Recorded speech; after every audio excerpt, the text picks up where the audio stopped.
Hello and welcome to Castle of Horror, the show dedicated to horror movies and awesomeness. This week, we kick off a retrospective we call Dead Writers Writing with the 1964 film Castle of Blood.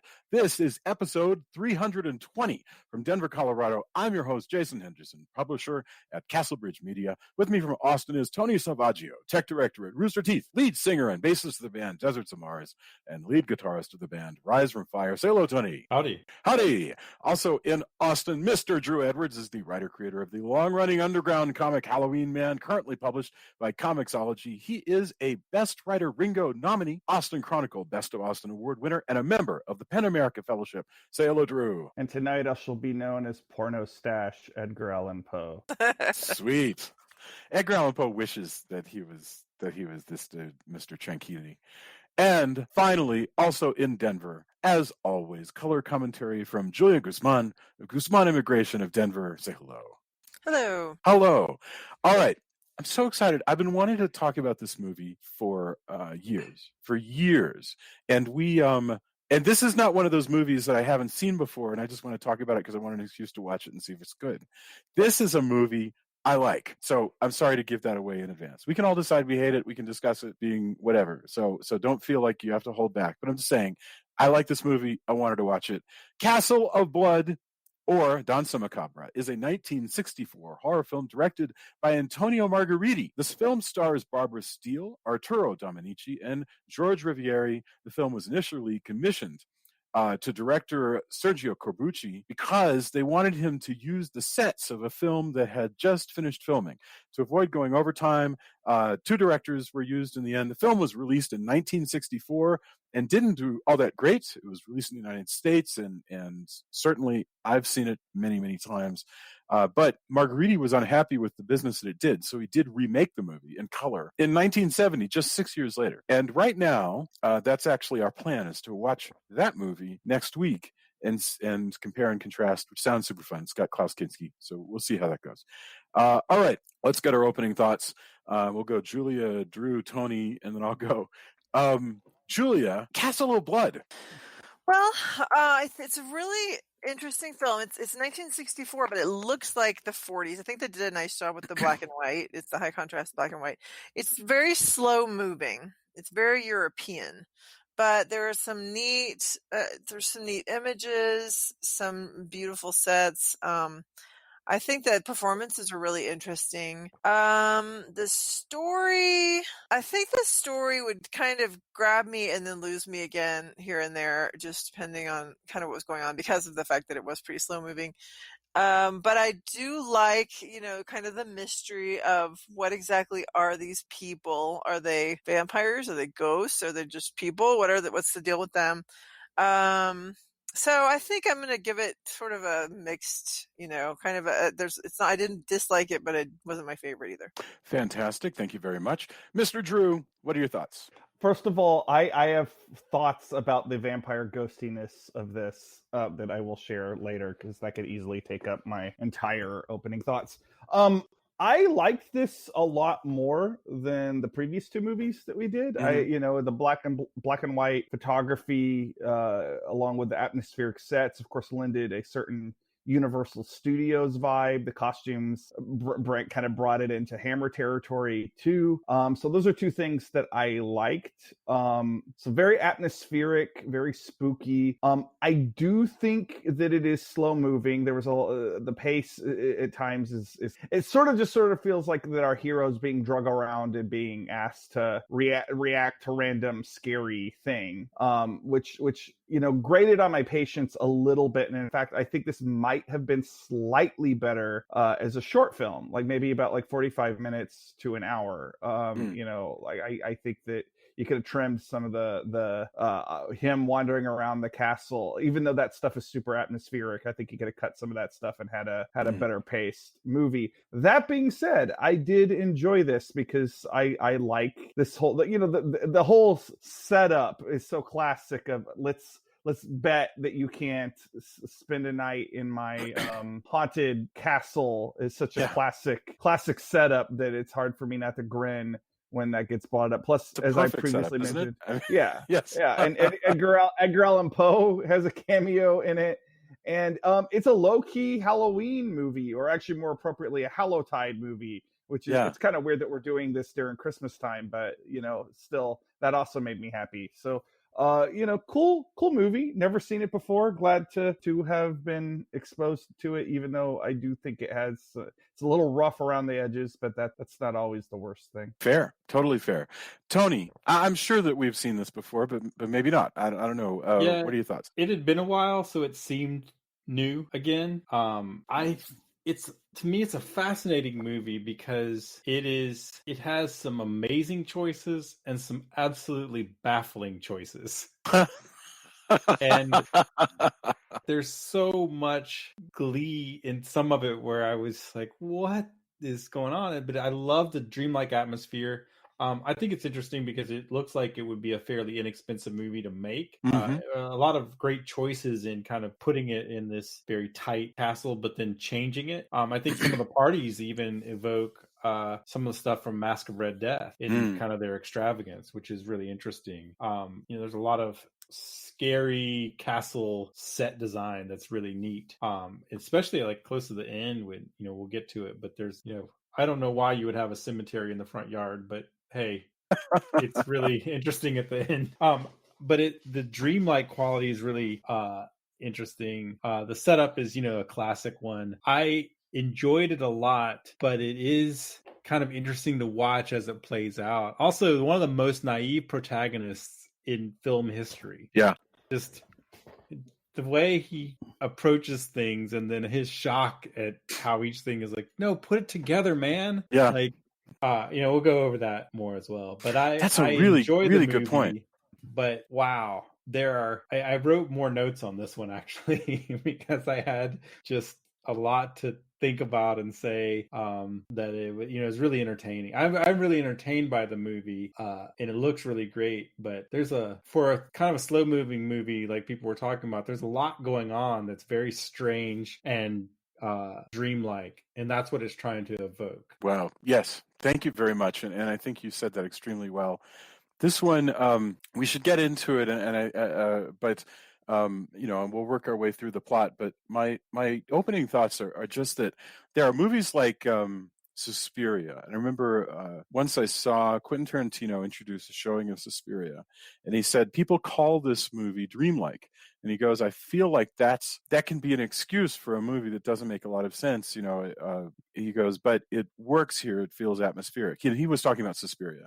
But it's funny. This is another Italian movie that I have the same feeling about. That there's the curious effect in this film of constantly shifting from present to past, from reality to vision, is so smooth and weird that truly, if you are not well rested when you're watching this, it will put you straight to sleep. I don't even know if that's a good recommendation for a horror movie, but it is true of this film. And I say that, and I like this movie.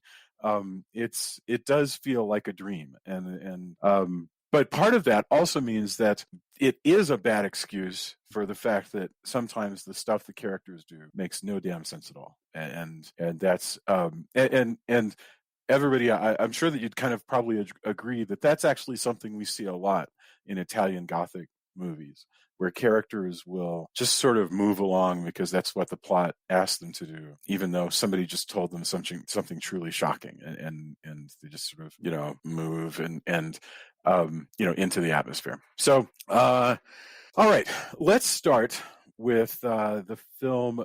This film has a setup that establishes that it is in London in the 19th century, and a gentleman, a young journalist named Alan, has decided that he wants an interview with Edgar Allan Poe, who is visiting London. And so Alan goes to a creepy London pub where there's only like three guys in there. One guy smoking a pipe, and then there's this Lord Blackwood and his guest Edgar Allan Poe, who are chatting spookily. I love this. I mean, Drew, I hear you laughing. I assume it's just just kind of so silly and fun to go. I love pub? no. It's not. I'm not laughing at it. I'm Oh definitely. no, I laughing know. with it. I felt the same way. A giddy sort of joy at it. Go ahead, continue. The ballsiness of saying, "Here is Edgar Allan Poe," Yes. cheering, like hanging out in this bar that looks like it's a leftover set from like Gunsmoke or Yes. something. And he doesn't look particularly like Edgar Allan Poe. He only looks vaguely like Edgar Allan Poe. I was dead serious when I think he looks like, if they were doing the Poe porn parody, this is what Yes. Poe would look like in it. But like it's so great because it's like I would watch a movie about this version of Poe who's like, all my stories are based off of things that really happened. Yes. Like that in of itself is a great setup for a movie. Yes. Yeah, and I love that. One of the great things about taking familiar ideas like Edgar Allan Poe or London or whatever, and having them told by an Italian director who isn't necessarily as close to all this stuff, is that you get to see sort of what his Italian vision is of what Edgar Allan Poe is like, and what London is like. I mean, you said that, it's Gunsmoke. It seems like an old-fashioned sort of set. This is the moment when you first see the crazy atmosphere of this film, because the guy gets out of his carriage and goes into this pub, and there's just fog everywhere, and the film, for the first time you see the film, is shot in this extremely high contrast black and white, so that it's beautiful. I mean, it's hard to remember that Dr. No came out 2 years before this. So it's not like this movie is 1964. I mean, this is like, so what Goldfinger, I guess, comes out in 64, right? So this is, it does indeed look like a throwback to something else. But Joy, I'd even go so far as to say it is atmospheric like a Universal picture, but like even more so. I mean, there's this one just paints on the smoke and everything really thickly. It's also kind of strange though, because when he comes into the bar, not everybody's speaking English. Yeah. But then he talks about, well, this guy said all these things, and they don't subtitle it. The choices they make are so kind of strange and interesting. Do you want to know something about that? Carriage I'm ride, sorry, continue. Yeah. No, but throughout their carriage ride, they do things like that, and again, I think it adds this kind of interesting quality that you're not supposed to know all of this. You're supposed to be kind of going from the perspective of our protagonist. I love it. It's there's so many choices like that are just like, okay, well, I guess we're doing that. But it made me sad that I don't speak more languages, because is this going to be like the thing where you automatically know what's going on if you actually understood anything but English? Well, excellent point. Okay, so I actually like your reading of all of that better than the reality, but the reality is a little more prosaic than that, which is. Before I tell what the reality is, I watched this movie when I was a kid first, and even before all the scenes with French in them, because they weren't in the version that I saw when I was young. The fact that the dubbing is so obvious and so sort of tinny and disconnected from everything made me feel like, I've commented on this before, it was like it was another world where everything is sort of, where all the voices are sort of at a remove. It feels, that's the dreamlike quality of it. Anyway. But it's weird. It's weird to start with French, yes, and start that, and then have him overdub and go, well, at first I couldn't understand, and then I realized, and then he just says what the guy's saying. Yes, but so again, it's here's such the weird thing. choices. We're seeing it's actually more cobbled together than that. The version that we saw on Tubi, and the version that is, and it's elsewhere, that's on Tubi, and you can rent it on Amazon. Amazon might have subtitles on the whole darn thing. This is the version that was created for a Blu-ray a while ago, not long ago. And they cobbled together everything that already existed in the version called Castle of Blood that played theaters like 2 years ago, but also stuff that was harvested from European prints that hadn't made it into the American print. Hmm. But there's no English dubbing for those. And so on the Blu-ray, you can apparently toggle it so that when they start randomly speaking French, you get English subtitles. But the version on Tubi does not have the English subtitles on the French scenes, which is just a mistake. It's just a pure bug. Yeah. I mean, I thought it was an interesting choice, but yeah. Although I noticed that the Amazon one was like 6 minutes shorter, at least. Huh. And well, that might be the American version. It's directed by Sinister Films and has other things by Sinister. So I'm not positive that one is. I can't prove that one's legit. Now, maybe Sinister Films owns the rights to release that version of Castle of Blood. Again, I don't want to cast any aspersions, but knowing what I know about Amazon, I think Castle of Blood's already in the public domain anyway. So this original work that would be in the Blu-ray that includes both French and English, that would be a work that's only belongs to the people who are putting it on Tubi. So I do speak French, but the sound on the French was so much worse than the sound on the English that a lot of it I didn't understand. And what I did understand, you could get from the context. I mean, it was like with like the weird lesbian rape scene. She's like, "No, I don't want you. I detest you." I mean, you can get that that's what she's saying. Sure. It's not that, revealing. I'm more talking about the beginning. Yeah. Like where, you get somebody who's very adamant, and then you have somebody coming into the room and it works because he's overhearing. Right. Yes. But then they don't, I guess, like you said, it's a bug. But while I was watching it, I'm like, well, they chose not to do that. But then it's weird because then he starts going, oh, well, he's actually saying blah, blah, blah. Yeah. Isn't that strange? And that's just coincidental because they didn't intend for you not to understand what Poe was saying. So for the listener, if you're watching this, we started watching this like 3 times to make sure we didn't have the wrong version. Yeah, we kept watching finding different versions and being like, nope. Does he always just randomly speak French? Yes. Answer yes. And it's because they wanted to make an original work that had this stuff because all of a sudden I'd be watching this and then I'd be like, whoa, I don't remember them turning this corner. I don't remember that guy coming in. So there were scenes that were just unfamiliar. I don't remember that sudden nudity. There was none of that stuff in the version that I've been seeing for years. Right. So yes, guy comes in, says, "Hey, Mr. Poe, happy you're in England, jolly England, as you can tell by everything. And I want to interview you. How'd that be?" And he's like, "No, this world is whatever." He's the original goth. He's just sort of moping and talking about how he's not soon for the world, and interviews are whatever below him. Well, there's 3 states of being is his big takeaway. His tripartite soul. Did you get that? How the soul works? Well, there's the human body, which is the weakest. Right. There is the soul, which can linger around, and there is the senses. Right. Which I guess is really the tripartite soul. That's just the Platonic tripartite soul. That's what Poe is into, and that's what the ghost scientist that we see later in the movie is into as well. He goes, life continues after death, and the very modern. He also talks about being worried about being buried alive, which is a real Edgar Allan Poe thing. Yes. Yeah. He goes, "This is my last time in England because I don't think I'm going to live very long, but I'll be back because death is forever." He's a very strange gentleman. And anyway, his friend is Lord Blackwood. Lord Blackwood. Who says, "Hey, I got an idea. I got a castle. Oh, since you people are talking," he's really sly. "Since you people are talking so much about life after death, I have a castle 2 hours from here in an imaginary province." Nobody lives there.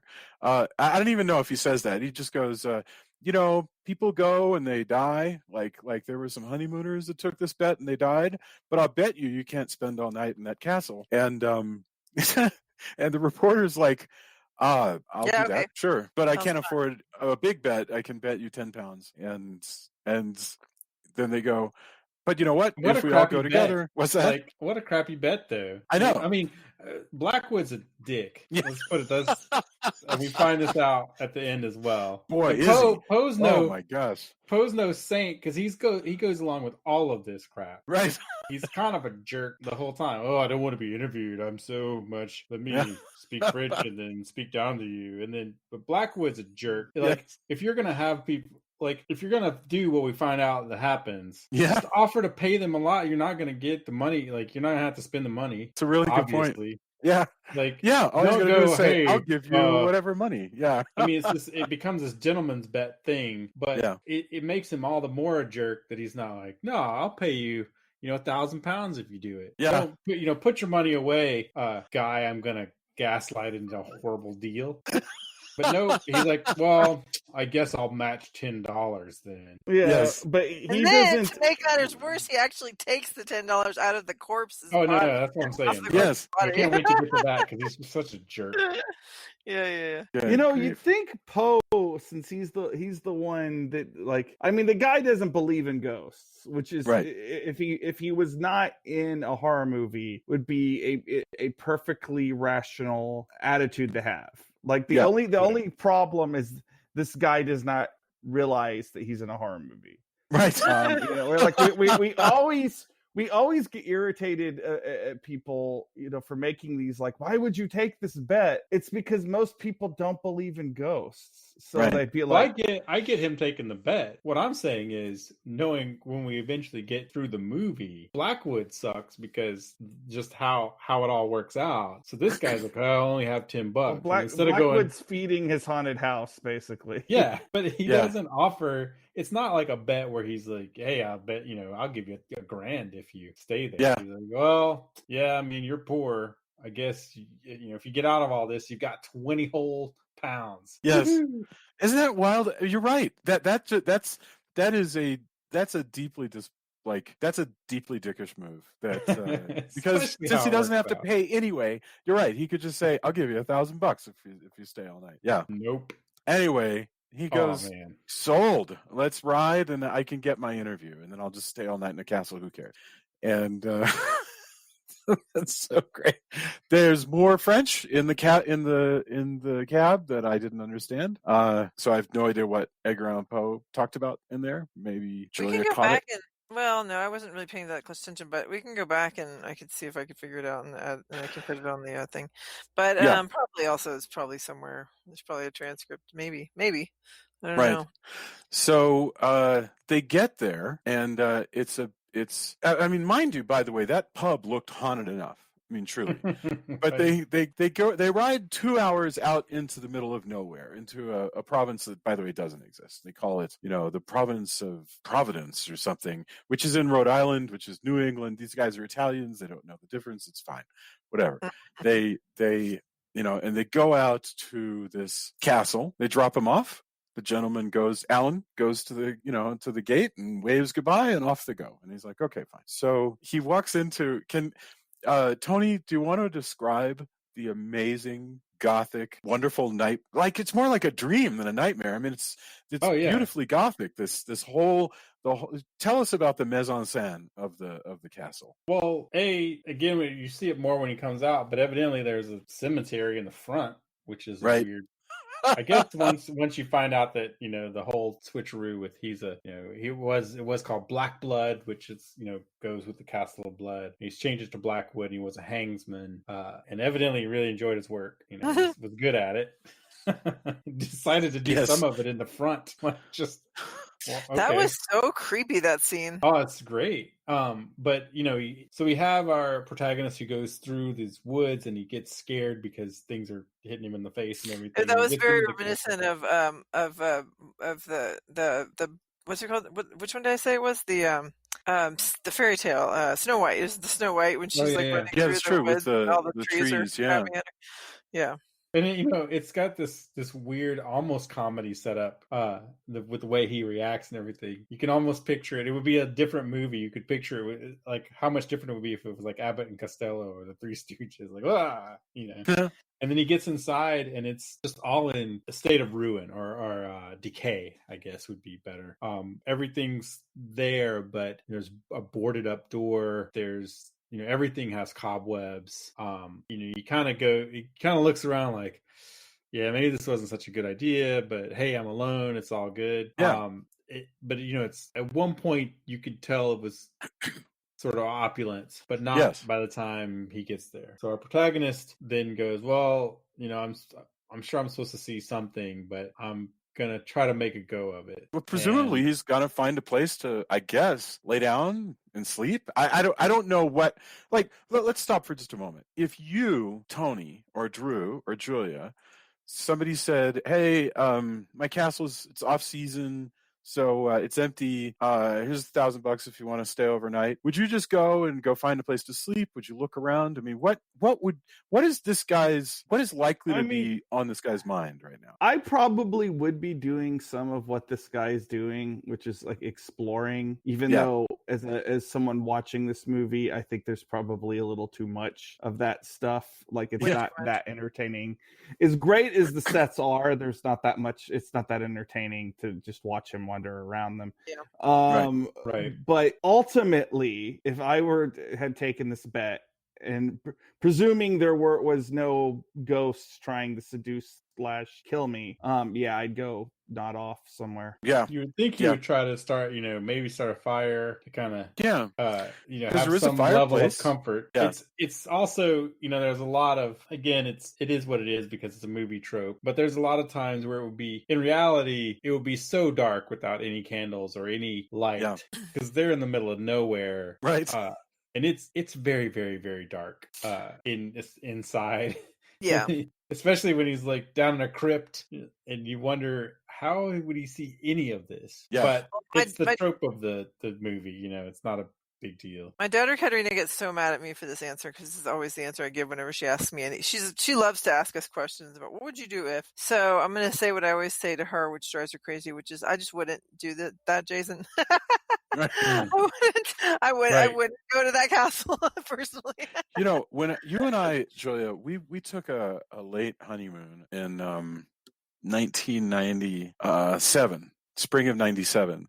And we went to the Loire Valley. And I remember we stayed in, do you remember this? We stayed in this very large hotel, and it was in the off season. And in fact, there was almost nobody else there.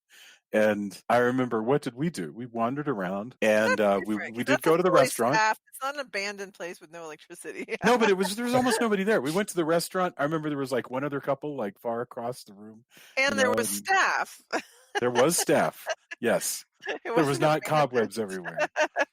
But it didn't magically change from decrepit to opulent before your eyes and back. Right. I'm trying to remember, by the way, if which happens first. Does he first see one of those apparitions of a party going on in another room? No, before he meets Barbara, or after? No, that doesn't happen until he's shown that. Okay. There is a point where it just happens, where he sees a door open and there's dancing going on, and then he goes to it, and then there's nothing on the other side of the room. Right. And so whenever that comes, whether it's after Barbara Steele shows up or not, I just wanted to point out that is a gag almost identical to what happens in City of the Dead or Horror Hotel, which we've also talked about. The thing that you're talking about, Tony, is later on when he's being shown a la, the Christmas story, the Christmas Carol. Yeah, it's like the same idea of like, here's what I'm going to show you the past.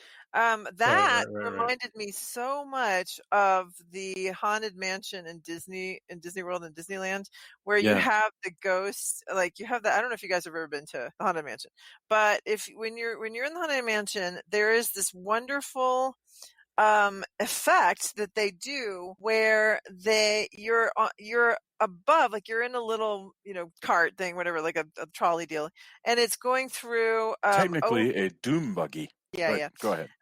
It is called that, a doom buggy, And so you're kind of traveling over a room, like as if you're on the second floor and you're looking down into a ballroom, and there are ghosts dancing exactly like in that scene where they're just dancing around and around and around, and it's done literally with smoke and mirrors. I mean, it's literally with a mirror effect, because they just appear and disappear. It is the greatest thing that I have ever seen in my life, and nothing else ever like matches it, because it's just such a great effect. And that is, I wondered if they'd gotten it. That is high praise. this. And I mean, although it's the Haunted Mansion, so I get it, but that is really high praise. Yeah. So anyway, he's wandering around, and then suddenly, as he's playing because he finds music on the piano, and he starts to play, and it's a jaunty sort of waltz, and in They fact, literally yeah, describe it as jaunty if you watch it. Oh, do they? Music, yeah. And actually, that's what happened. He swore that he saw a waltzer, and then he goes in, and there's nothing there, but he does find the music, and he starts to play, and then up behind him comes the first ghost of the night. And it is Barbara Steele in all of her wonder. I mean, just this. He turns around, and this woman with eyes the size of saucers is just standing there and goes, Very unusual mouth. She's this is so Barbara Steele, just so you know, is, I mean, I think you guys forgive me because I know that you guys already know this, but Barbara Steele was in Black Sunday, and she was in Shivers, and then she became a TV producer and produced The Winds of War, and like had a whole other career as a powerful television executive. So, very interesting lady. She's from Britain originally. I mean, I get it, but also again, he's the most naive. She starts telling him like, well, yeah, I mean, I was supposed to, it's like, I thought I was the only one going to be here. Well, yeah, my brother just does this every year. Sends me people, and will you hang out with me? And then eventually that turns to seduction. But yeah, it's a pretty interesting, sexy plot, right? It's my brother sends me people to spend the night with me. My brother once a sends year? me people, and Julia, that bitch, always tries to seduce them, but they're for me. It's my person. Yeah, you cannot hang out because, and at first he's like, oh, we should be friends. It should be fine. But he just goes along with it in a way that's like, you don't have any just curiosity. Like, it doesn't just seem weird. Everybody wants a goth girlfriend. No, I mean, I get so it, but also, up. Yeah, go ahead. I'm sorry. Yeah. I gotta say, I don't know, maybe the times were different, I guess, but the whole idea of his lack of curiosity on things, on the wrong things, and curiosity of all of it is misplaced. Like, he's very not curious about some things and very curious about other things, and all of that is switched opposite of what a normal person might think. Especially to the point where she goes, hey, what about some ghost loving? She doesn't, or she's like, you should warm me up. It's like, I got $10 riding on this, but I guess I hadn't planned on this. Let's go. But none of it just seems weird to him. It seems like, I guess he's so taken, like, hey, because he basically says, hey, you're really unusual, but you're really beautiful. Or I find myself strangely attracted to you. Yeah. Which is also always like a normie kind of weird compliment. Like, it's such a backhanded nag. Hey, you're strange, baby, but I can keep you warm. It'll be good. Yeah. It's. This is a classic. You can describe it several ways. I mean, there are definitely Chinese legends of ghosts that like seduce and sleep with, innocent and strangely naive scholars who are headed, into the big city or whatever they're doing. So that we're definitely playing in those tropes. Although, again, that's usually an Eastern trope. There's also a sort of just a penthouse forum kind of thing. That's what I was always like, Dear Penthouse Forum. Dear Forum, I'm a journalist for the Times, and I never thought your letters were real, but I actually took a bet to stay in a mansion. Anyway. Pounds, but whatever. Well, talking about the sort of mythology and the way these specters work, Julia already kind of said it, that there's sort of also a vampire thing going on here, which does make me think of there was a point, when we started making horror fiction and horror novels and into horror movies, the different kinds of monsters and what have you were sort of more solidified as this is a vampire, this is a ghost, this is a witch, this is a werewolf, whatever. But there was a time, with folklore where all that stuff was a lot more interchangeable and ambiguous, and I think that Right. this movie, it feels very folkloric. By the time we find out where it's going, I kind of view them more as like ghouls. Yeah. Actually, in the way that the story plays out, it's less vampiric and more that they're ghouls in the way that they take life. Well, as we find out more ghosts about as well, them, which is weird. Yeah, they're definitely incorporeal, but like I'm saying, like all that stuff used to be a lot more interchangeable, and I think that's interesting. Oh, well said. I get what you're saying. You're like, kind of the difference is not important to this movie. The difference of like what's a vampire versus what's a ghost. Well, it's All Souls Eve, and the dead are walking, and this is just how they exist. Well, what I love is this notion, that and right now, by the way, we haven't gotten to where he really kind of can't ignore the reality of what's in front of him. But I love this notion that this house is like, I know this is a cliche, but the house is a battery. The house just has lots of stories just stored up and is just going to play them. I also enjoy where he sees Julia's portrait and she corrects him. Oh, no, that's my sister. She's the same age. Not a sister. She's not a Blackwood, and she's my age. That's so right. She's that's not right. related. Right. No, sorry. It's not as creepy as it would be if it was. I think they go out of their way to say not related, so that later when Julia is like trying to have sex with her, it's not as. No, I don't know why I. No, well, in the American cut, either way. It becomes like this. I wrote down it became like catty castle, because the whole time you see them together, it's always super catty. Stuff going on. They are. Julia and I got to tell the story because they.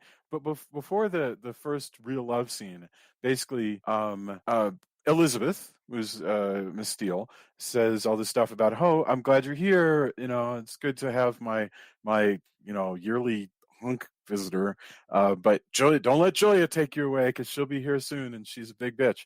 And then Julia shows up and she's like, oh, I see you're talking to the yearly guy, so who do you think you are? And and and I'm not making this up. Once upon a time, my Julia, the one sitting here, and I were watching this movie years ago, and we were watching the American version where, frankly, it appears that they're sisters, because nobody ever comments on what the relationship is. And they're talking, and the Julia is like, the character is being mean, and during that fight, and Julia just goes, shut up, and she's like, and named one of her own siblings. Actually, it was really funny.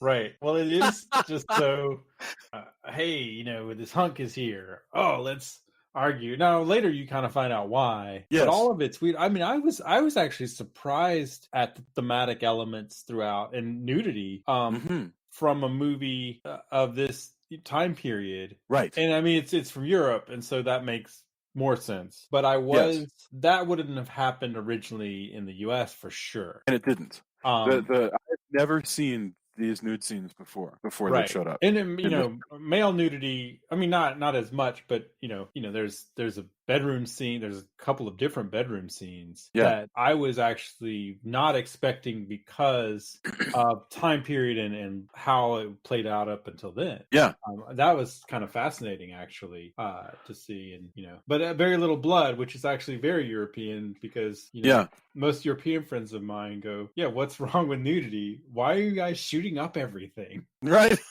Like, why is violence okay? And I've had parents ask me, well, would this movie be appropriate? Well, I don't know. This. Oh, I don't care about if there's guns everywhere or like hyper violence. I just don't want him to see I don't want my precious young one to see breasts. Yeah. How awful. Like, I know. And none of my friends from Europe understand that at all. But that's how it is. But it's very chaste in the gore sense that it's just this. I wasn't expecting that, and it's kind of No, it's true. It's an interesting time period, 64. It's interesting to see the European cut.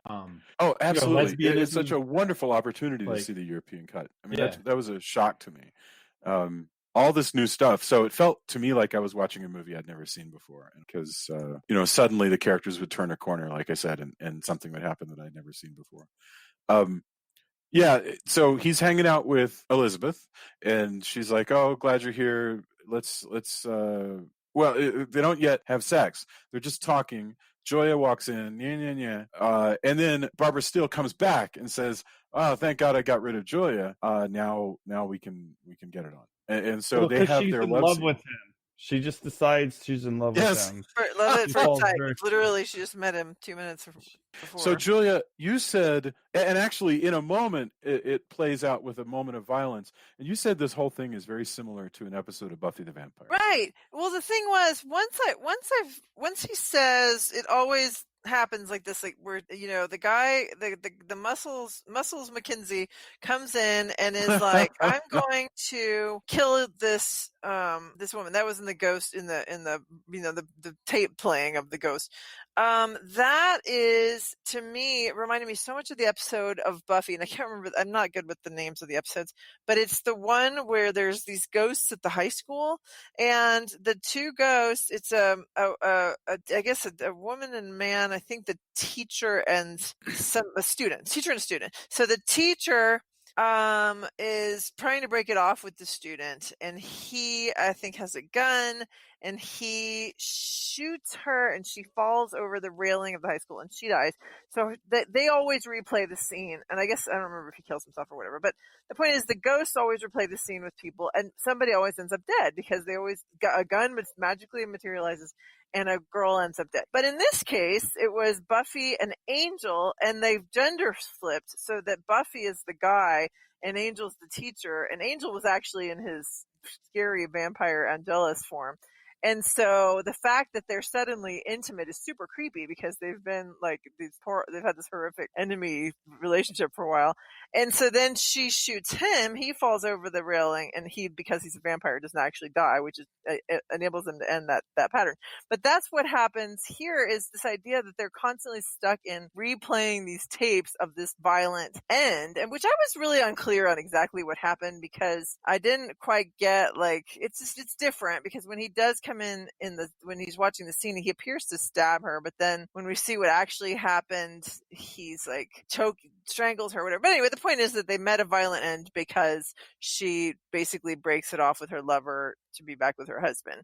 So it's all very interesting, and you kind of go, what does this have to do with this guy? I love it's the first time when he chases him out of the room, and he does this. The guy had to be either like a dancer or an acrobat, because he does this strange, very ballet flouncing around and like spinning. I hated that. Oh, I got a kick out of it, because it's funny, because you have this guy this guy's huge, like he's a super muscle guy. You can definitely see why Elizabeth is like, hey, my husband's cool, but this guy.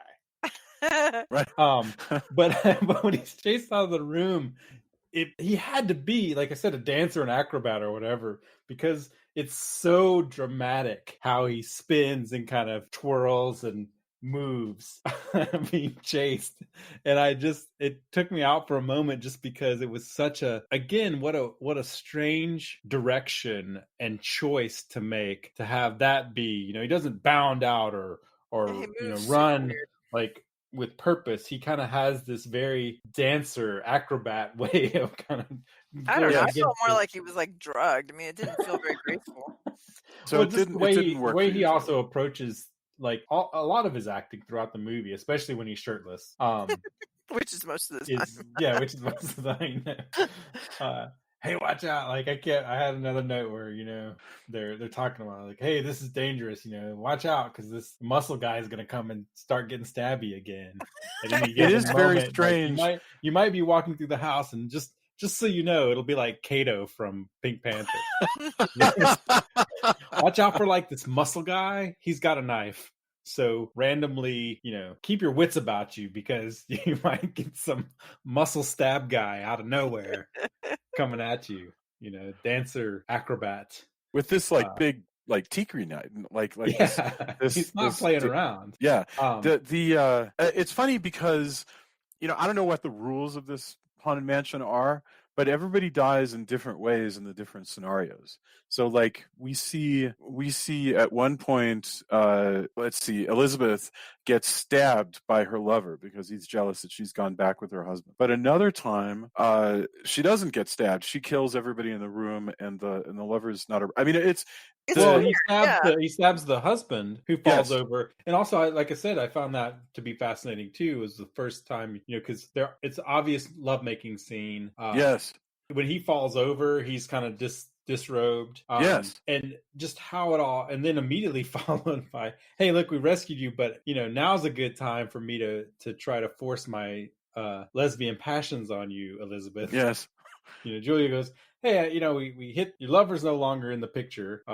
And his body's right there. Yeah. Even if she were into it in general, it's not going to happen at the moment that she just murdered somebody. It becomes a lesbian, leading a rape scene. Sexual assault, yeah. Yes. So it's it's such a weird play, how all that plays out. Because there's when they're doing the party, there's no really indication. She just seems to be angry that Elizabeth's cheating on her husband. Yeah. And there's less of, hey, I really got the hots for Elizabeth. And so I don't want her to be with anybody. Right. And that doesn't really play out. But like I said, I was really surprised. It was really interesting. It made it interesting because I wasn't expecting that. You're definitely not expecting it. Not in a high contrast black and white movie that appears to be from the 40s. Right. It's not.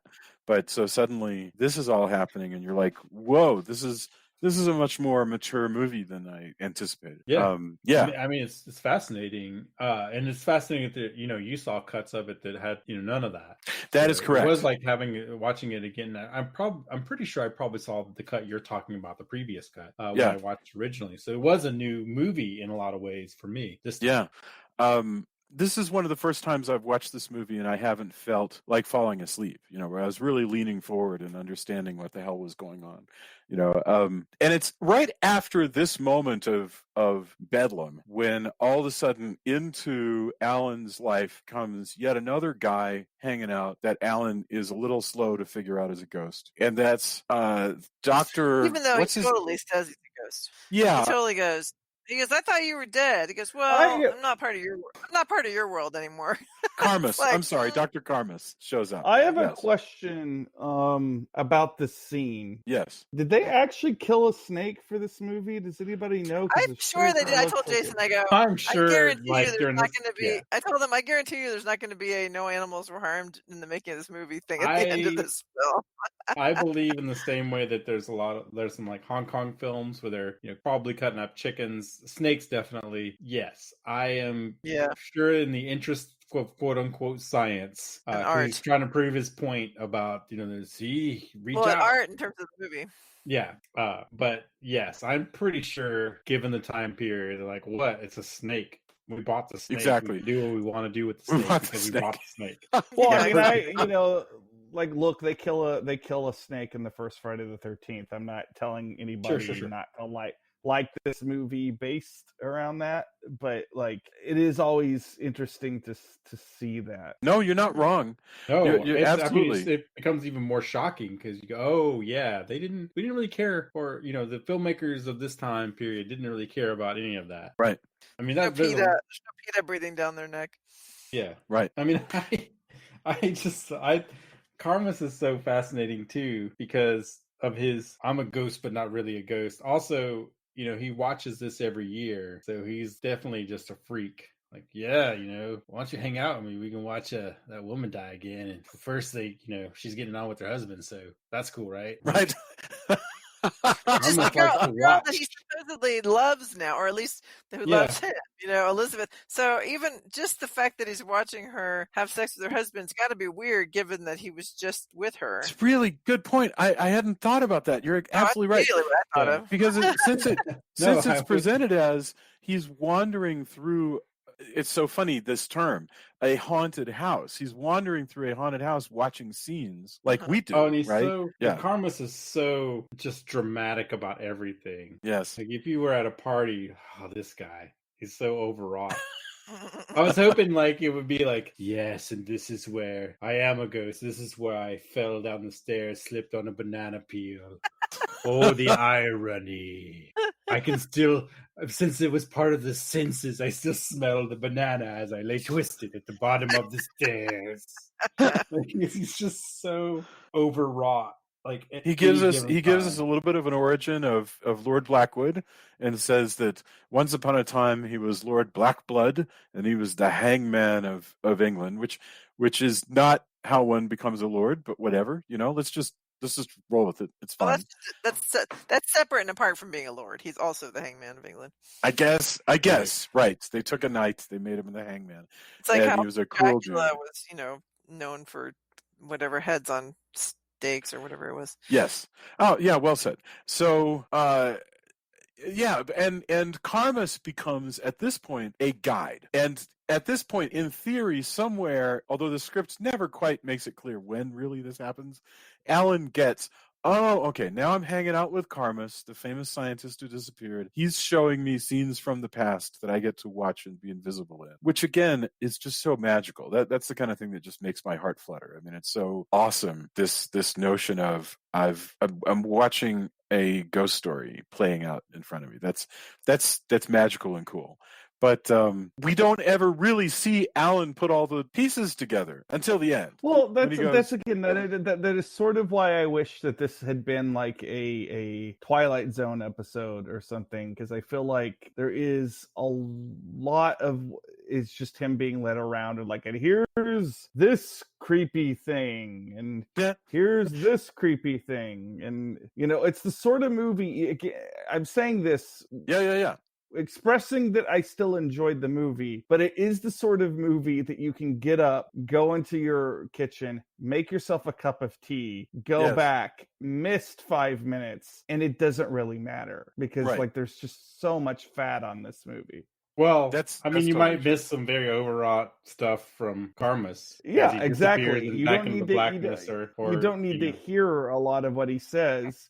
Because other than understanding that this is a haunted castle and like the thing towards the end that they need his blood, right. There isn't actually a lot of time spent on the lore of this movie. Like the way, if this was actually a Hammer movie, or if this was actually a Universal movie, the two things that it's seemingly trying to emulate, like you would have a little bit more talk of what the exact mythology of this castle is, and instead you're just supposed to take it all in. And that's fine, if that works for you, I'm not trying to say one is inherently better for the other. And hell, like somebody might be, well, gosh, Drew, it's stupid that you need Peter Cushing to pop in and spell it all out for you. Like, you need to be able to just put it all together for yourself. I would say that's completely valid to say that you'd rather figure it out on your own. But for me, I got bored a lot during this stuff. However you figure it out, you're still going to figure it out sooner than our protagonist. That's true. Because he sees all manner of ghosts and weird stuff. Wait, what? Huh? Ghosts? He disappeared. Where are you? Wait, this door. He disappeared. What happened? Yes. Wait, I'm going in this room now, and it's not the same. Oh man, this is very strange. Man, and again, I love this movie. I don't mean to, but like I said before, he's curious about all the wrong things and not curious about things he should be curious about. Right. And it's such a strange, it fits in the, this is the 64 version of what we kind of, Jason and I talk a lot about what we both love. And it's also baffling about a lot of Italian horror. Yeah. Is that exactly dreamlike quality? And I don't mean it has faults in the narrative. Sure. But that's part of it. The narrative isn't as important as the atmosphere. Yeah, I think is that's a lot of times absolutely true. and that's what makes it cool and interesting. But it does put off X amount of people who want a very more of a solid narrative, more of a straightforward narrative, I would say. Well, I mean, I don't feel like it's. I like the atmosphere. I Uh-huh, like that. I like the costume drama-ness of it too. I do find myself wishing that there was a tighter script. No, I'm not. I don't think, or that it was by about, no means. I think about you're 20 minutes short, or that it was about 20 minutes shorter. Although if it were 20 minutes shorter, it'd be an hour long. FYI, it's already only 80. There was some other story then or something. right. Yeah, I'm kind of with you, Drew. By the way, to all of your point, like the stuff that they do, the exposition they do give is gobbledygook. I mean, the stuff especially once he makes it into the So we see Karmas, who encounters the ghouls. Yes, and that's in flashback we see Karmas show up in his story. I've switched to almost a worst ghost scientist ever. yeah, because he's very methodical until he's just not. Right, and he comes across the scene with the breathing corpse straight out of some Misfits style creepiness is amazing. Yes, that's some fantastic business. Doesn't make the most sense, all things considered, but as far as atmosphere and being evocative go, that is great. It was. The breathing corpse is Muscles McKenzie coming back from the dead because his annual for some reason he magically gets released from death whenever our hero opens up the coffin, and now he's able to go and feed on him again. For some reason, I thought it was Elizabeth. Yeah, I thought it was a woman too, but then I realized when he shows up that it was him. Because Jason goes, no, I think that's a guy. And then I was like, really? Because it looked like he had breasts. But then when you see the Muscles guy come in, he's just got some roided out moves. Yeah. Well, again, Karmas never, he doesn't exactly spell it out. But at any given time, when you're wandering around, this muscle guy may come out and stab you, as he does eventually with the honeymoon couple. He's the only one who kills people up until he's the only one who ever kills real people, I think. Until the reveal that the ghouls do stuff, yes. Until the vampirism kind of ghoul aspect of it. Yeah. But as far as being a dangerous ghost, he's the one doing all the stabbing. Yeah, right. He's the stabby one. Yeah. Yeah, he's a ghost killer because. Well, actually, I guess if we try to understand the continuity by stitching it back together, the ghosts probably were biting people a lot. But then Karmas came and visited and brought back somehow the body of Stabby Guy, who then murdered Karmas and then murdered the honeymooners. The honeymooners would have been the next year because this happens annually. Yeah. And those moments really are like Christmas Carol because after we see Karmas get killed, next the honeymooners walk in, they have their business. The dude hears noise, he's walking around. The wife, who is Sylvia Sorrenti, has a thoroughly gratuitous nude scene that oh, I have a corset up against me. Oh, it fell. Oh, well, and then she walks off. I'm sure that happens all the time. It is so bizarre. Yeah, and then she puts it back on. Honeymoon night, whatever. No, for sure. Well, and she's actually framed up against a big fireplace, so that her translucent skirt is translucent. Skirt thing. And that was actually a nice shot. And then she dropped the corset, and I was like, really? Okay, whatever. Hey, at least this is like equal opportunity objectification because you have a guy without a shirt for the entire movie, and you got some topless ladies. And it's all gauzy. I mean, her nudity is like Jane Mansfield nudity. It's all gauzy and yeah. Go ahead. You didn't. If you just move the camera a little bit to the left, there's Julia going. All right. Not me, Julia, but the other Julia. You too.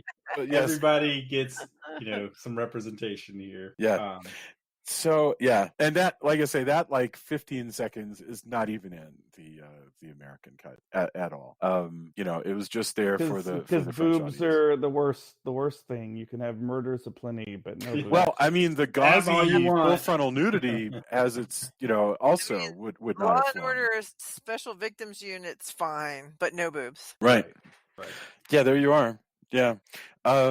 So I anyway, told you guys the story about when we were in Italy, and Yeah. there was like we were on our honeymoon actually. Mhm. And this the TV we had would just randomly change channels. Ooh, And very there was some movie, I still don't know what movie this is, where all kinds of nudity, some guys chased geese or ducks under a table and were like gonna do it What? with the animals. All this crazy business was going on. And this is There what was- the ghosts in your hotel wanted you to see. and there was also just I guess like a sex chat line that didn't have it had enough nudity. This is all, it's Italy, so there's enough. It's late night, and Rain walks in like, really? Like, what are you watching? Like on our honeymoon? I'm like, no, the TV changes channels, which is ridiculous. The ghosts Like, want to That's watch right. more. Yeah, no, I mean, the ghost changed it to this sex line. The ghost changed it to this crazy movie where all these like men and women and animals are in all manner of getting it on.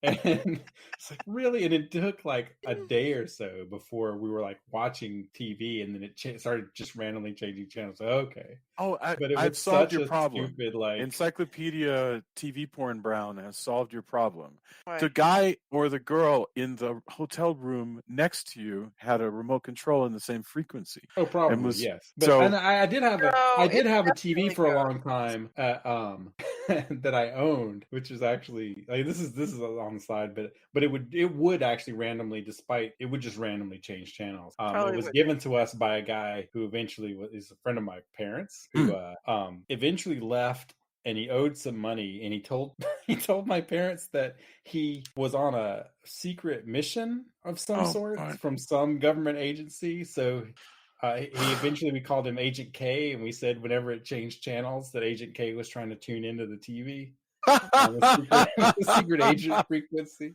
But I did own, and it was also even better because it was a hotel. It had it was on a swivel, so it was obviously a TV he had taken from a hotel. Oh But my it also God. changed channels. We're like, That oh, is Agent amazing. K is trying to tune into the TV again. But yeah, the ghosts in Italy changing channels on our honeymoon, and it was put me in a very awkward position because it was That is so, really funny. like, I'm going to. really, not this is make- what I'm you're not watching. gonna, I'm going to not make the obvious joke right there. You could. It's That's- warranted. Okay, so to get back to the gratuitous nudity passes by, the honeymooners are killed, and that brings us literally to the finale, which is all of the ghouls reveal themselves. They say, we are ghouls. We need your blood to be able to, I guess, I'm Marvel no prizing this, but I guess we need to consume you, Alan, in order to maintain the energy to last another year, and then we'll replenish Right. ourselves next year. They'll Now, they'll because quote unquote die if they don't. Remind me, because Right. I'm not thinking that you are. What is Marvel no prizing again?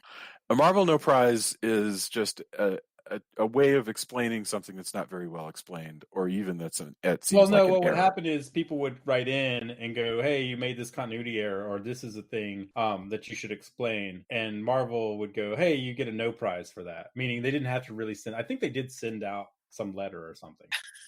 For a while, they actually would send out an empty envelope. That's the funny. Marvel no prize. But basically, it was their way of going, "Yeah, you caught us. You win a no prize." That's like when you say Yeah. you win the internet. Yeah. Right. But I use it as a way of saying, if you can come up with a goofy explanation for something that doesn't make much sense, but actually it's not well used here, because this is actually what they say: we need your blood. But as far as we can work out, this house is full of spooks. It may really be just a house, and it needs more blood to replenish itself, and then they're going to do it again next year. I don't know why Lord Blackwood is feeding this damn house, but he is. He's just really into Halloween. Yeah, I jerk. guess so. I guess it's part of the Blackwood, like, yeah. it's I mean, he part of makes it his that way. thing. He's I like, mean, well, I The mean, doctor ghost does say that he is a sadist. right. Yes, that's absolutely right. And you know what would be actually really great would be if Lord Blackwood did this every year and actually had hidden cameras so that he could sell to people who bid extremely high the right to watch this person. Except that this takes place in a time period that cameras. Well, don't I'm exist. thinking maybe his descendant, but still. Oh, the you know, because contemporary reboot. then he's making a lot of Please, money. I don't want to. No, that sounds like a reboot that would be insufferable. Yeah. To be honest with you, like I've kind of seen stuff like there's modern reboot remakes. Yes. There's a lot of stuff that I would say is akin to that. And again, if you're a filmmaker making film, do what you want to do, whatever. But there's that kind of stuff in that trope, and Yeah. it doesn't. That's not a thing I enjoy that really works. And there's a lot of really quote unquote edgy stuff that does stuff like that, and it's You certainly for me. couldn't. I've seen a lot of insufferable movies that have a similar kind of thing. Well, you certainly couldn't have like the atmosphere of this, or you could, but it would be more difficult if you had. Yeah, you're right. Because cutting to Lord Blackwood, yeah, you're right. Lord Blackwood Anyway. the Fifth. Mm-hmm. What's that? Blackwood the Fifth. Blackwood Yeah, the exactly. Fifth. Yeah. So anyhow, as the ghouls start chasing him, now Elizabeth reappears and she goes, "Listen, I want to help you escape." And so the escape sequence is a lot shorter in the American version. It's longer in this one. It is. I pretty have to amazing. say- This is my favorite visual in this whole movie. Is him Which running. one? I'm with you. Him running through the cemetery, and then you see the ghosts of the hangmen calling Holy out to mackerel, him, yes. saying they're going to get his blood, and they're hanging from the trees, and that is legitimately chilling. It all really of that is. is great. Super creepy. And I don't then think I've ever seen it before. I don't remember the hanged men in the American one. Somebody will probably write in and go, "No, it was there. You just forgot." But it did not look familiar to me at all. So. but what is, and then the end is actually really terrible. I mean, awful. Like tell us, Julia. So he makes it to the gate. So what happens? You're sure that he's made it, and you're mad at him because he's not running away fast enough. You're like, "Come on, go, keep going." And then, of course, as anybody who's ever watched a horror movie knows, if you assume that you're safe, you are not safe. And so right then, as he's leaning on one of the doors of the gate, somehow, which I didn't quite understand, the other door of the gate, the other gate swings in and somehow has a random piece of metal, like barbed wire, that's sticking straight out and just impales him right there on the gate. So now he is somehow impaled by the gate and just attached to the gate, and the blood is flowing into the graveyard. But also before that, he tries to bring Elizabeth with him, and she's very distraught. She's like, "Look, I can't leave. Like, as much as I want to go, I can't." And, it's this whole thing, and eventually she decays in front of him. There's a great effect as well. Yeah. Again, he's running through the cemetery, which a hangman thought it was great to put the cemetery in the front yard, or I guess side yard, or however it plays out. But it seems like the front. So he sees everybody's graves. Julia's, Elizabeth's, etc. But that part where he's trying to pull her, like, "No, you can't escape. I believe you can escape." She's like, "No, no, no." That was really evocative. The hangman part, the hanged guys in the trees. Also, it's chilling because you can imagine that in the ghostly realm, they were there when he was just kind of struggling at the beginning to get through and he just didn't notice good them. point. Yeah. Although it was after the witching hour, so they may not have been. But in the ghost realm, they were sort of there, which makes it even more chilling in a way. Super creepy. When he's running back through. But yeah, a wrought iron stabby bit in the gate is just... Yeah. What? Also, just keep running, man. Like, don't stop at the gate. Stops right there. You're like, no. And then the guy, so the Edgar Allan Poe and Black, whatever the guy's name is. What did we say? Blackwood. Come dried up the next morning, as is the deal, to in their coach, and Edgar Allan Poe is so happy to see that he has made it out because he's waiting for the gate.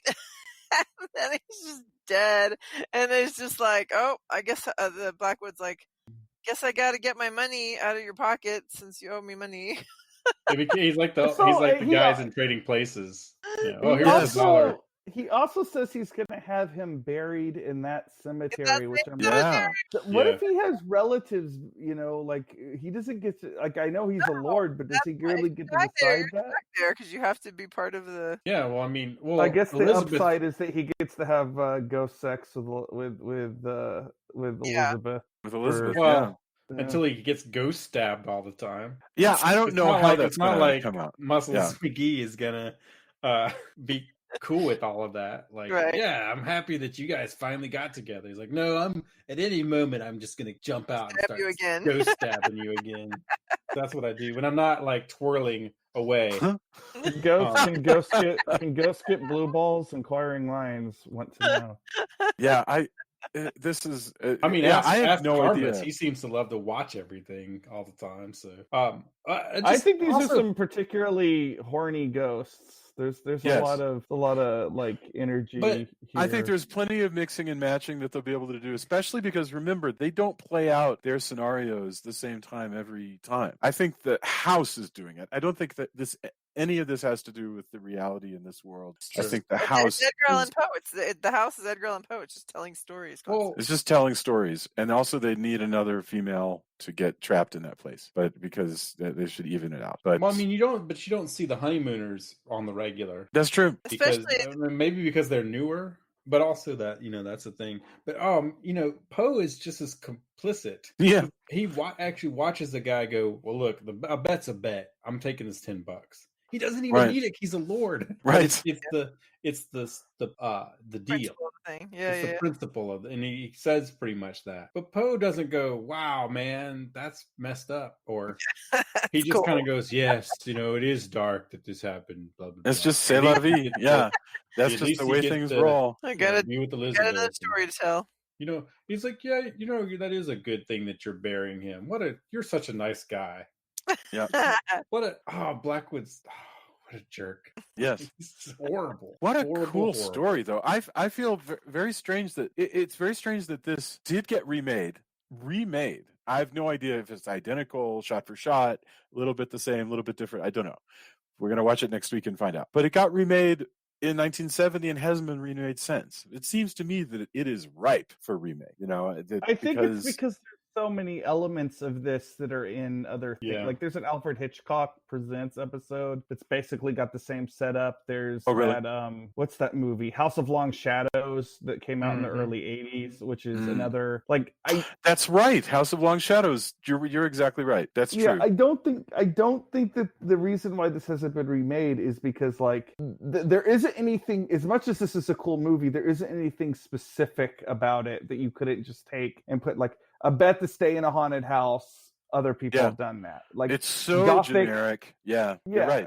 It's gothic top hat horror. Like people still do that. It's I mean, if you want to remake this, have at it. I'm not trying to talk if somebody's out there who's a filmmaker and that's their plan. I'm not saying do it. Sure. But I think that's what has stopped people is that you could just recycle some of the ideas and then call it something else, put your own stamp on it. Yeah, no, that's a really good point. Although, how many of those movies have a muscle-bound, stabby guy, acrobatic stabby guy? None of them. The real. Well, I'm curious if that character will show up in the remake. I'm dying to know what they're going to do different in the remake that does exist. Yeah, I like the fact that this movie is completely unironic, and it's almost like what TV tropes would call the trope namer. It's so perfectly what it is. Although certainly as late as 1964, it's by no means the first guy bets that he can stay all night in a haunted house movie. I mean, but it sure. I love that it plays it straight because it may as well. It's like nobody's ever done this story before. Right. So anyway, we should get our final thoughts about this. Let me find out what order we went. It was Julia, Drew, Tony, and then I'll go. So Julia, I know we've talked a lot about this, but I don't know if we've hit everything. What are your thoughts in finale? So I think it's been a really fun conversation because, it is fun to kind of explore some of the themes and what's going on with all these people. I thought that, that it could have used more action, maybe more story. Like maybe if you gave us more about the honeymoon couple or what their deal was, or I don't know, maybe even another ghost story. I don't know, something else. Something's missing because we spend way too much time just exploring the house and not nearly enough time being, or even more jump scares and things, but it is atmospheric. It is interesting. Yeah, I don't know that there's anything else that I really left out, but like I said, I've had fun talking about it. Yeah. What about you, Drew? I mean, I don't think my opinion has changed. I enjoyed the movie. I think it should be I think it could either be shorter. Like Julie, I think there is some kind of element that is missing. I can't quite other than thinking that it would be better if it was shorter. I can't place my Well, finger it's not on short, what it's faster because if it was shorter, like Jason said, it would only be an hour. It's I that would it be needs. okay with that. Like Really? there's plenty of movies from the 30s that are only about an hour long that I love. Like I think but if like you said, if they had added like some more scares, it's while it's dripping with atmosphere, it's not a particularly scary movie. And I think that maybe some more scares would livened the thing up, ironically. But I did like it. This was definitely more to my taste than the previous two movies that we did. Like this is definitely far more in my sphere of interest, because I like spooky castles, I like black and white movies, I like all the stuff that this movie has going for it. So I still dug it. Outstanding. Mr. Tony. Yeah, I mean, I enjoy the movie. Occasionally we poke here and there, but it's got a lot of really great stuff. The atmosphere is wonderful, especially that final scene and bits.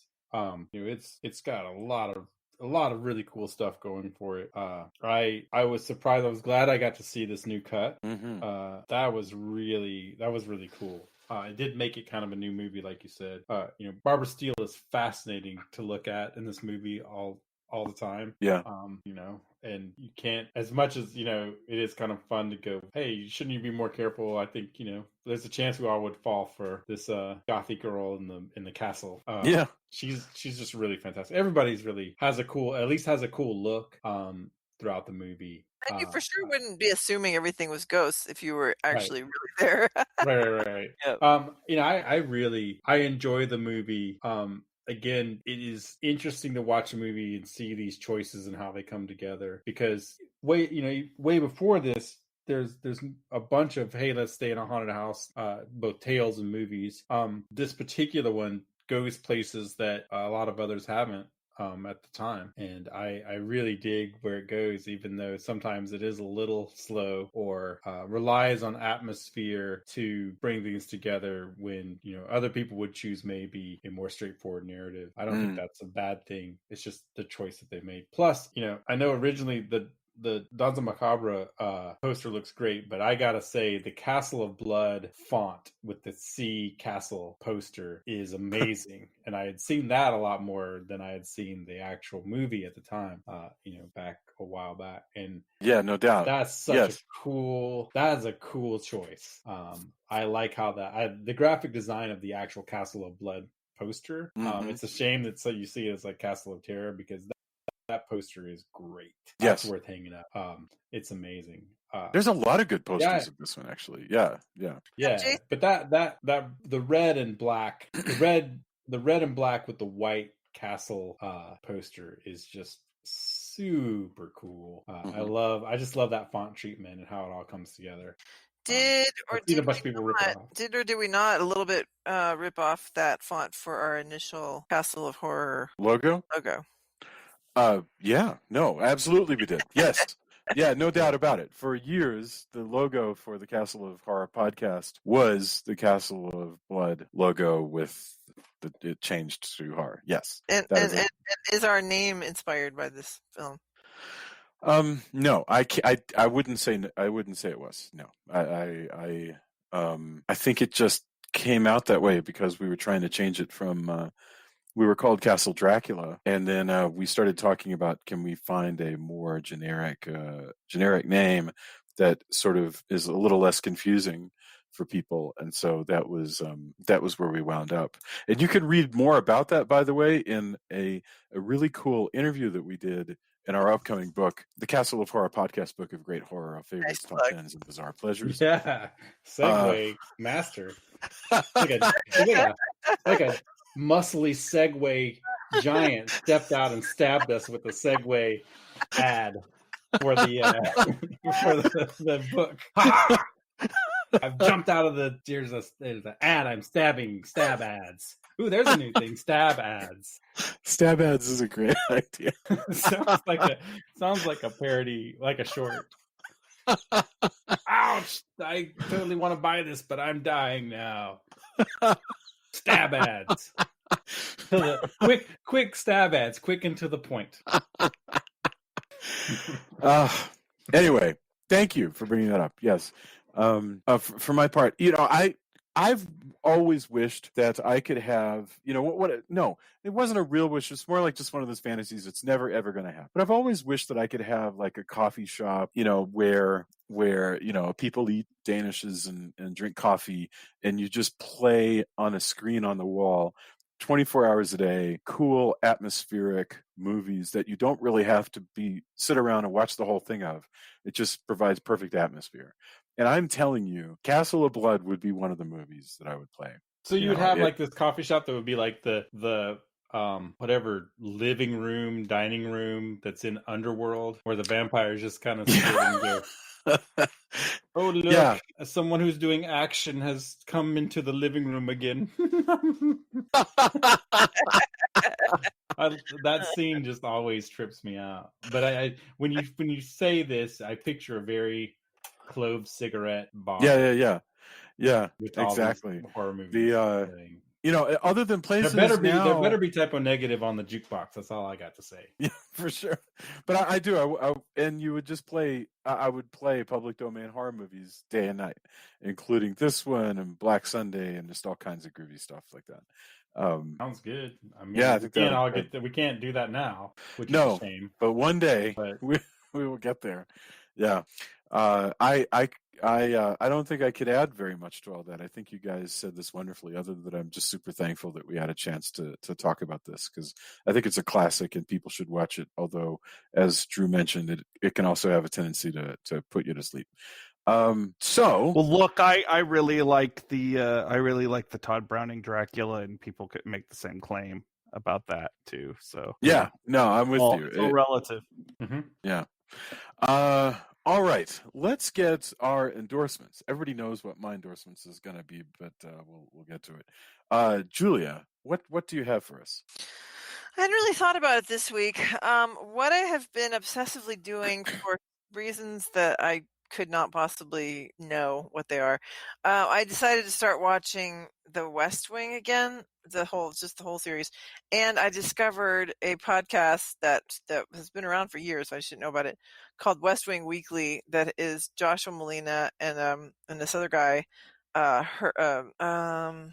forget his name. I'm sorry, but anyway, they do this podcast and they constantly have guests, either stars of the show or and they just went through and watched the show, and every week they have a different episode about a different episode of The West Wing. And so they have guests that range from people who were on the show to people who were actually White House people, mostly like in the Clinton administration, but others as well. Like today I was just listening to one with Lawrence O'Donnell, and it's just very interesting because you learn a lot of stuff about not only the show but about how the West Wing works, and it's all it starts before Trump is elected, and so they kind of allude to the primary, and then they allude to stuff, and then Trump is in office, so they're talking about this. So it's very interesting, especially listening to it now after when they don't know what's happened. One of the guests is actually Ronald Klain, who is now we know is the incoming chief of staff. Yeah. So anyway, so that's been a lot of fun for me. Rishi Hirway, I just looked it up. He's a musician and he's the co-host. Very smart. Mm-hmm. Yeah, sweet. Yeah, thank you. Yeah, it's been all West Wing all the time for the last week or so because Julia has decided that you wanted to. There will be no politics in the house, and I think that's Well, there's probably good politics, for a but while. it's fictional politics. Yeah. So we're watching West Wing a lot. Yeah. Drew, what about you? Well, I got me a copy of the Vermont Monster Guide, which is a book by Joseph Citro with art by Stephen Bissett, and it's a book on cryptozoology and folklore for the state of Vermont, as the title would lead you to believe. Partly because it's sort of inspiration / research for a project that I am working on, but partly also because I just like books on folklore, and I've been enjoying just flipping through it. Like, I'm not reading it in linear order. I'm just like occasionally just picking it up and flipping it to a random page and reading about like some crazy monster that supposedly exists in Vermont. Like they have giant moose. They have a giant moose, and they have giant red-eyed rabbits and things like that. And that makes me happy, seeing the creepy illustrations and just reading these folk tales that Sounds are in this fabulous. book. So if you're into that kind of thing, and I know more than a few of you are who listen to this podcast, I suggest checking it out. Other unrelated, well, I mean, it's a horror movie, so I guess it's tangentially related. Jamie and I last night watched the 2019 version of Black Christmas, which we both really liked, to the point where I'm actually pushing to do a hangout episode on it. I'll see what happens with that. But I'm recommending it nonetheless, because I like how it's very different from the original, although it's still obviously got an affection for it. It's also miles away from the batshit crazy I'm confused. 2006. Explain to me again. Black Christmas, the original, was the one with Olivia Hussey, right? And John Saxon. Yeah. And then there's, I guess I didn't know there was 2 remakes. So there is the 2006, which I also enjoy, even though it's a bad movie. That's quick, man. It's batshit crazy. None of them have anything to do with each other, except that they're all set in sororities. Like that's like the only thing that they're all very a marathon of all 3 of them would actually be pretty interesting. Why is the second one batshit crazy? Like, what's the deal? There's people making gingerbread cookies out of human flesh. And there's demented yellow people living in walls, and I mean, it was created. I'm looking it up. It was created by Morgan and Wong from the X-Files. Okay, that makes sense. It's a nutty movie that, like, it's not as good as the 2019 one, but I still kind of enjoy it because it's got a certain berserk quality that speaks to me. This one is more subdued in terms of its violence, but it's got a lot of satirical bite, which I enjoy. Right. But also, it's like once it ratchets up, it doesn't get violent until the very end, and like once it ratchets up to it, it's just a fun movie, and it plays with your expectations of what a slasher movie should be. And I just think it got kind of mixed reviews, and it didn't do that well in the theater. But Tony is obviously a fan. Jamie was a fan. I was surprised you guys hadn't seen it. I saw it in the theater in a late night movie. I think that the when it came, I feel like that when it came out, we did talk about going to see it, and then something. We never ended up going to do it. I think it didn't stick around very long, if I remember correctly, because I caught it late night. When we could go to theaters, that was one thing. Is the Draft House is 15 minutes away drive.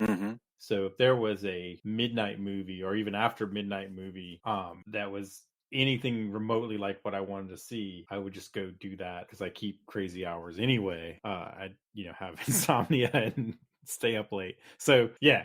I saw that late. I think I had said, "Hey, Drew, I think you and Jamie should really, really check this out." But things happen, man. But I would hang out and talk about that movie because there's a lot of interesting thematic things I didn't expect. It's got a lot of meat on it, like it's a pretty smart update of the slasher formula, but also goes again. It's very respectful of the original movie while again being very much its own thing. And interesting. That's my kind of remake. Like if you're gonna remake, like I want you to hit certain notes, but I don't necessarily want to hear the exact same song. And like, again, we had such a good time watching it. And I recommend it. It's on Amazon Prime right now, and it's 'tis the season for Christmas horror, which I am a fan of. I have a soft spot for Christmas themed horror movies, so this hit me in a lot of my happy spots. Wonderful. That's really wonderful. All right, thank you, Tony. What about you? Well, a couple things. I've been mostly playing games and just hanging out, but stuff Drew brought up and stuff that came out during this discussion reminded me of, if you haven't seen it, or if you have and you want to go back and revisit the 2008, I think it is, movie that I kept thinking of when I kept talking about a ghost popping out and stabbing. It's called The Horribly Slow Murderer with Extremely Inefficient Weapon, and it's done as if it's a movie trailer. You have to see this. It's a great short by Richard Gale. The Horribly Slow. I don't want to give it away, but look up The Horribly Slow Murderer with Extremely Inefficient Weapon. It's hilarious. It's a blast. Okay. Also, Drew, I mean, you were in Dallas. I wonder, you're talking about, crypto stuff reminded me of Lyle Blackburn from Ghoultown, which Ghoultown has a new album out. He's written a bunch of novels, so I would. He is a Boggy Creek enthusiast extraordinaire. And we've been at the same cons together. I like talking to him, and I like Ghoultown. I like their shtick. They have a new album out actually too, and which is if Western rock, it's not exactly. It's more on the psychobilly side of things, but it's got a Western meets metal meets rock kind of sound. Spaghetti Western soundtrack. I like what Ghoultown does. I mean, they've had Elvira in their videos. How awesome is that? One of the last shows that back when there still was shows that Jamie played was opening for Ghoultown. No doubt. And it was fun.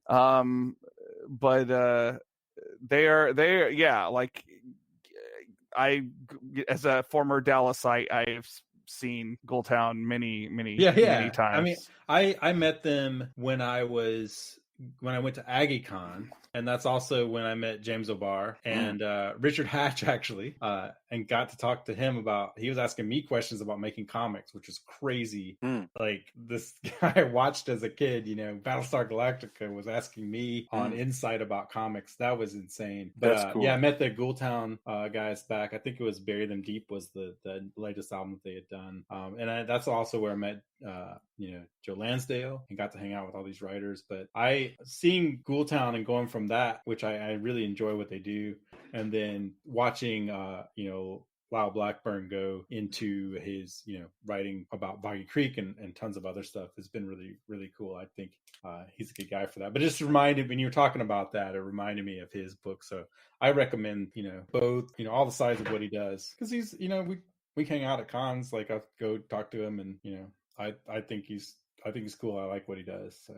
But yeah, that cool. Kind of what you were talking about kind of informed me, but I don't really have anything other than that. But go check out some Ghoultown and check out Lyle Blackburn's books. And he's also been on a couple shows as well. Like you'll see him pop up. That's kind of cool.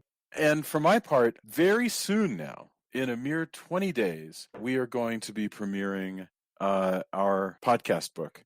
Which is the Castle of Horror podcast book of great horror, our favorites, top tens, and bizarre pleasures.